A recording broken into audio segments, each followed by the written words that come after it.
Hello and welcome to marketing91.com. Let's understand the meaning of management by change. It is any alteration or modification that takes place in the practice of management. Changes are possible in every aspect of an organization's objectives, strategies, procedures, programs, technology, policies, organizational structure, job design, and people. Process of management by change. Identifying the need for change. The first step in the process of management by change is to identify the need for a change. Decision on elements of change. After identifying the need for change, the management must decide on the elements that require a change. Planning for change. Once the elements that require a change have been identified, the management should plan for a change. Assessing potential impact. The management should also assess the impact of the planned change on the stakeholders such as employees and customers. Communicating the change. The management must communicate the proposed change to the organization's stakeholders. Overcoming the resistance of change. At times, there may be resistance to change. For instance, employees may resist automation for the fear of retrenchment, problem of adapting to new technology, etc. Introducing a change. The management introduces the change after communicating the change and overcoming resistance, if any. And lastly, review. The management must conduct timely reviews to ensure that newly introduced change is progressing in the right direction. Let's understand the barriers to change. Individual factors. There are several factors operating at an individual level, which are responsible for resistance to change in the organization. Psychological factors. Psychological factors are based on an individual's feelings, emotions, and attitude towards change. And economic factors. Individuals may experience an economic loss due to a proposed change in the organization.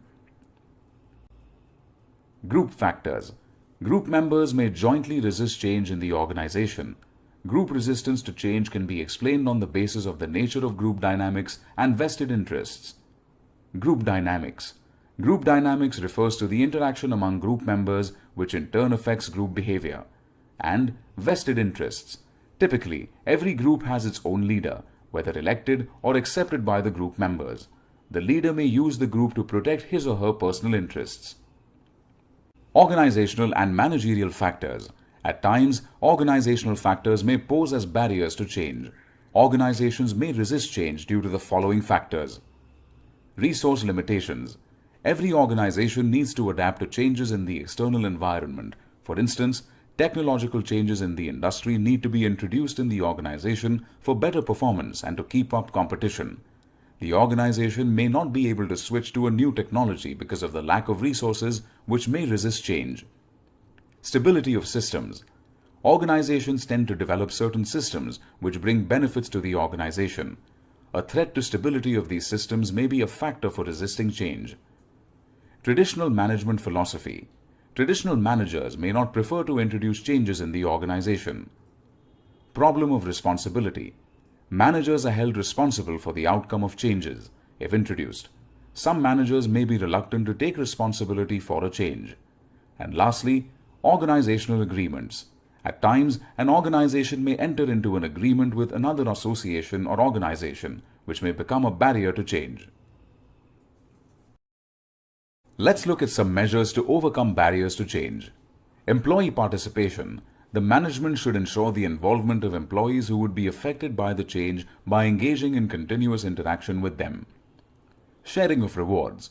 The management should promise sharing of rewards arising out of the implementation of a proposed change. Employee security.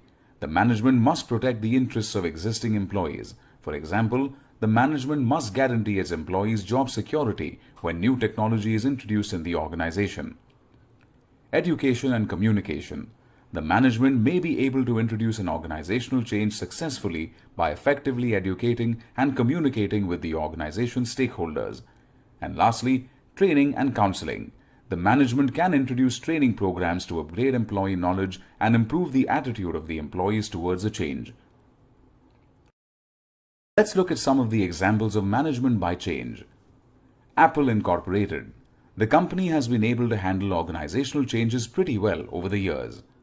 The company has developed several innovative products over the years and at the same time built a following of users who love and look forward to the continuous introduction of new technologies.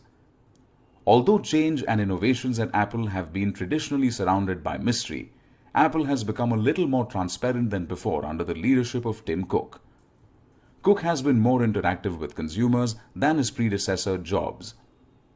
After the death of Steve Jobs, it appeared that Cook had taken a different approach than the traditional secretive approach in terms of transparency, but retained the same approach in terms of quality and creativity to maintain the brand reputation of Apple. The next example is of Nokia. In July 2012, shares of Nokia were trading below $2, which was much lower than the stock's high prices of nearly $60 in 2000 and $40 in 2007. Nokia shares rebounded to around $7 in January 2016, an uptick of more than 300% from $2. In the year 2000 and before the smartphone revolution began, Nokia was one of the world's largest suppliers of mobile devices. By 2010, however, Nokia had failed to adopt the latest smartphone technologies and its phones began to become increasingly obsolete thanks to the introduction of iPhone and other smartphones. In the midst of this, Nokia hired a new CEO to maintain its 150-year-old legacy of reinventing itself. Eventually, the new management team decided to sell off its struggling phone division to Microsoft.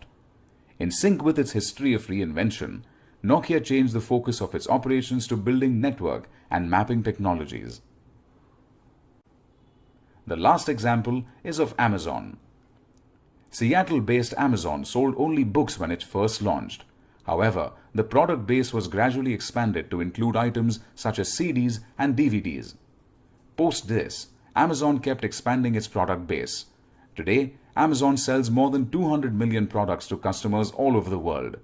Jeff Bezos' vision is to make Amazon the largest store in the world. However, for a long time, Amazon's critics insisted that the company was not generating enough profits to justify any investments. This changed in 2015 when the company posted back-to-back successful quarters. The market responded likewise, and today, Amazon has a market valuation of more than $280 billion. Jeff Bezos, however, continues to propose better ways to deliver services such as the use of drones to deliver packages. Indeed, Amazon appears as a company that changes constantly with customer satisfaction being at the heart of its strategy. Thank you.